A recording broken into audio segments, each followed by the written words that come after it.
Revisão da vida toda. Será que ela é boa para o seu caso específico? É sobre isso que nós vamos conversar hoje. Vem comigo. Fala pessoal, Emerson Vargas mais uma vez aqui com vocês hoje para falar sobre um tema bastante recorrente. Ultimamente tem se falado muito nele, que é a revisão da vida toda. Afinal de contas, em dezembro de 2022, o STF aprovou, jogou a tese favorável aos segurados, podendo, enfim, que os segurados entrem com pedido de revisão da sua aposentadoria. Porém, pessoal, existem algumas regrinhas que têm que ser cumpridas e o principal de tudo, será que essa regra vale para todo mundo? Ou será que em determinados casos ela pode até ser prejudicial? Então, para o sonho não virar pesadelo, é sobre isso que nós vamos conversar hoje.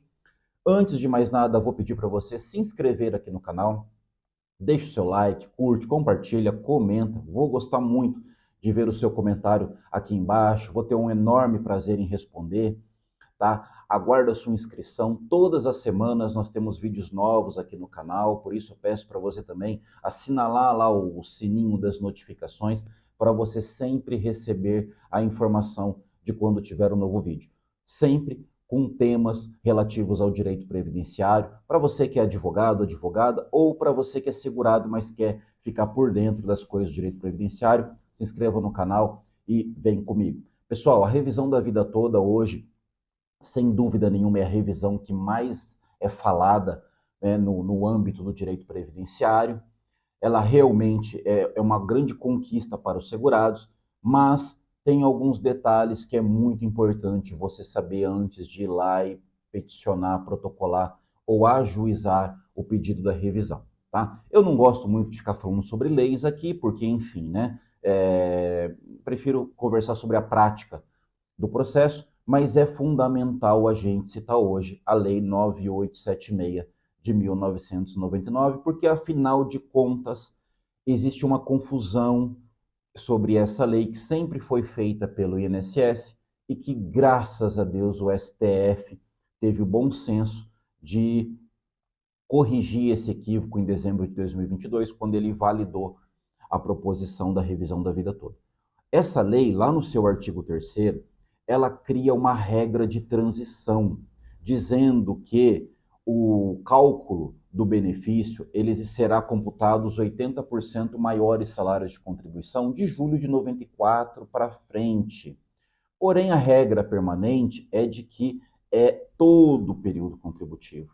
E aí, pessoal, a gente tem que deixar bem claro o que é a regra de transição, né? Afinal de contas, a Lei 9876 veio e ela cria uma regra permanente e também cria uma regra de transição. Só que se a gente for parar para analisar, regra de transição é um período para tornar mais suave uma mudança de sistema, uma mudança de lei, enfim, uma mudança de qualquer coisa. Imagina, você vai sair de uma situação que você já está há anos acostumado com ela e de repente vem uma lei e cria uma situação mais dura. Olha, você vai sair daqui e vai pular para essa situação.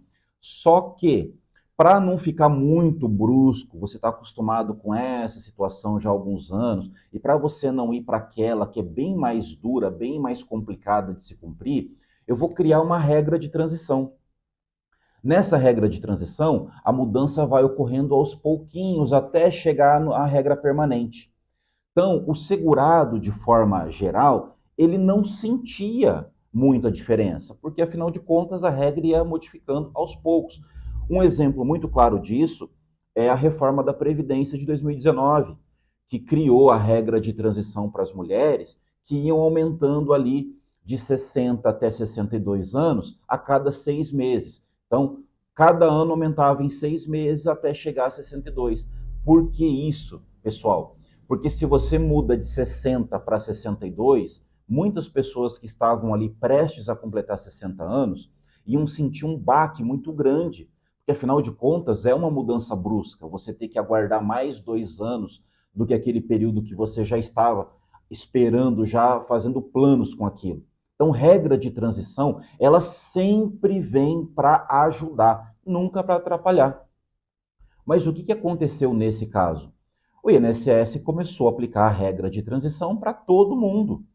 Então, todo mundo que pedia um benefício, especialmente aposentadorias no INSS, ele fazia o cálculo dos 80% maiores salários de contribuição de julho de 94 para frente, independentemente se isso era bom ou era ruim para o segurado, tá? E aí, o que acontece? Muitas pessoas que tiveram bons salários antes de julho de 94 ficaram prejudicadas. Então, é sobre isso que a revisão da vida toda trata. Então, quais são as regras para você ter direito a essa revisão? Primeiro lugar, você tem que fazer uma avaliação.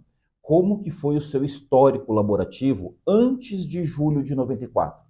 Aí eu trabalhava e eu tinha bons salários. Não, eu não trabalhei muito, eu tinha poucos salários, recebia muito mal. Então, é essa a ideia que você tem que fazer antes de fazer o pedido da revisão. Porque é lógico, é normal.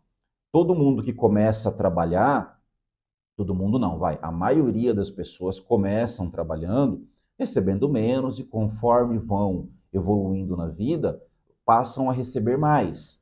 Mas isso, pessoal, é a maioria, isso não é para todo mundo. Tem pessoas que tinham bons empregos, bons salários antes de julho de 94 e por algum motivo ou outro, de julho de 94 para frente, passaram a ganhar menos, sabe? E aí, nesse caso, é justo essas pessoas perderem o cálculo das contribuições anteriores a julho de 94, que eram boas, e ficar com as piores, que eram de julho de 94 para frente, sendo que a regra permanente era mais favorável para elas? Então, qual que é a lógica de você aplicar uma regra de transição se, nesse caso, essa transição está prejudicando a pessoa? Então, o primeiro ponto é esse. Se você tinha contribuições, se você tinha salário bom antes de julho de 94, beleza, essa revisão pode ser para você. Mas também tem outra regra, tá, pessoal? O seu benefício, a sua aposentadoria, ela tem que ser nos últimos 10 anos. Porque imagina, você sabe que o prazo decadencial para você pedir revisão de qualquer benefício é de 10 anos. Então, nós estamos em 2023. Se a sua aposentadoria é de 2012, infelizmente, você não vai poder fazer o pedido dessa revisão, pelo menos em princípio, tá? Então, ficar muito atento a isso. Hoje, em 2023, se você voltar no tempo e tiver um benefício concedido lá em junho de 2013, você ainda pode fazer o pedido de revisão. Junho de 2013 para frente. Teoricamente, em tese, junho de 2013 para trás, o seu prazo decadencial de 10 anos expirou e você não poderia mais fazer o pedido de revisão. Então, essas duas regras são fundamentais.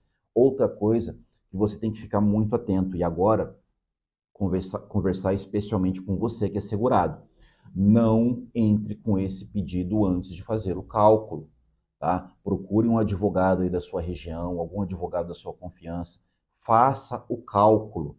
Fazendo esse cálculo, o advogado vai informar corretamente para você se compensa entrar, se não compensa entrar com a revisão e qual que é a diferença do benefício que foi concedido para você e do benefício que você teria direito, uma vez levando em consideração as suas contribuições de julho de 94 para trás. E agora, falando com você, meu amigo advogado, minha amiga advogada, claro, você já sabe disso, você jamais vai entrar com uma ação de revisão da vida toda sem antes fazer o cálculo para ver se compensa ou não, até por uma questão de ética e de agir de forma correta com o seu cliente, o segurado. Mas o que eu digo para você? Cobre para fazer esse cálculo.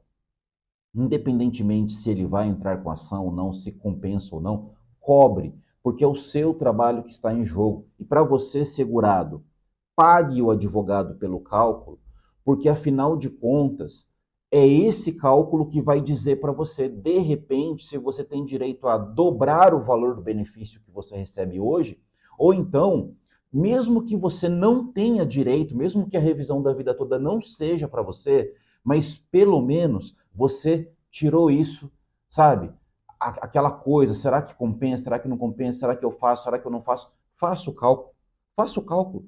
Muitas vezes para você vai valer muito a pena entrar com essa revisão e muitas vezes não vai valer a pena. Então, para que você vai entrar com um pedido revisional, muitas vezes pagando um advogado, sendo que já no cálculo você já saberia se a revisão da vida toda é boa para você ou não. Então, pessoal, estamos na mesma página? Revisão da vida toda. Para quem que é boa?